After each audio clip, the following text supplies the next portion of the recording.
Bonjour, Hichem Sabir ici, Global Shaper franco-marocain. Il y a un peu moins de 10 ans, Le Monde publiait un sondage dans lequel 65% des 18-25 ans voulaient que l'Europe devienne un pays.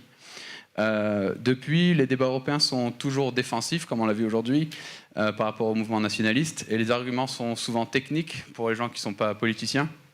Comment expliquez-vous la prudence des politiciens, leur manque de ferveur par rapport au projet de construction européen, et où est-ce qu'en est aujourd'hui l'état de projet d'une construction d'union fiscale, politique et pourquoi pas fédérale? À mon avis, vous pouvez répondre comme politique, et puis Cécilia Malmström va vous répondre sur l'union fiscale. Oui.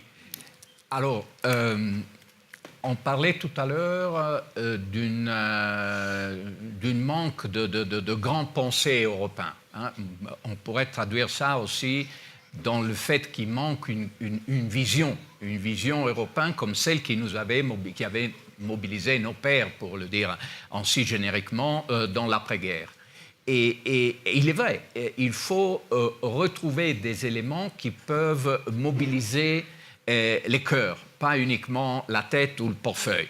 Et c'est sur ça qu'il y a un défi. Mais d'ailleurs, ceci est un défi aussi au niveau de chaque État national. Ce n'est pas qu'il est plus simple au niveau domestique de chaque pays par rapport à ce qui peut l'être au niveau européen. Au niveau européen, devient plus compliqué. Alors, moi, j'invite toujours à relire la déclaration du 9 mai 1950 de Robert Schuman. Je dis ça pas pour être gentil dans une chaîne française, mais c'est parce que là-dedans, il y a tout. Robert Schuman parlait bien sûr de la communauté du charbon de l'acier, parlait de la main vers l'Allemagne, c'était en 1950, donc ça voulait dire quand même quelque chose. Il parlait d'Afrique, il parlait d'une responsabilité de l'Europe, de cette Europe qui, lui, il voyait en perspective, vers l'Afrique. Est-ce que ce n'est pas de l'actu? Il parlait de la fédération européenne, c'était ça l'objectif. Alors ça, c'était l'idée politique de l'Europe.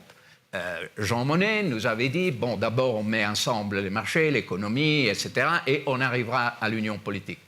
Peut-être c'est encore un chemin, mais il est clair que maintenant nous sommes au milieu de la rivière.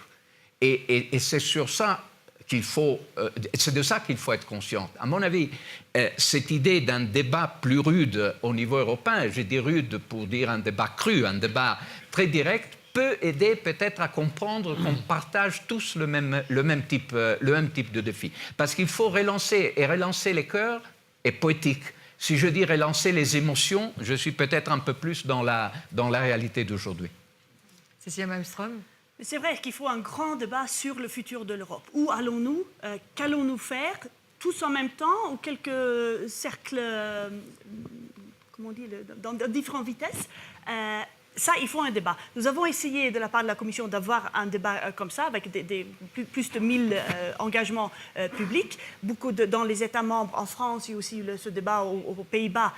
Il faut plus, parce que dès qu'on croit qu'on a parlé avec des milliers, il faut faire encore sans débat comme ça, pour voir où en est-on. Mais ça, ce n'est pas un débat qu'on peut avoir après que tout s'est résolu, mais aussi maintenant, il faut, comme au milieu de la rivière, il faut aussi essayer d'être un peu pragmatique. Pour le moment, il faut essayer de se rassembler, de voir où est le futur, de prendre tout le monde en main, de construire une Europe sans les Anglais.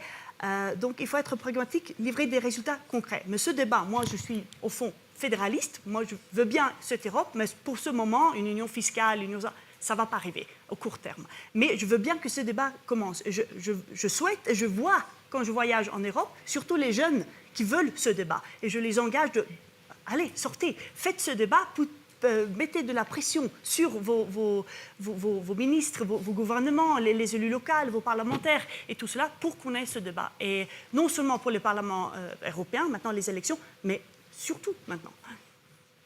Une autre question?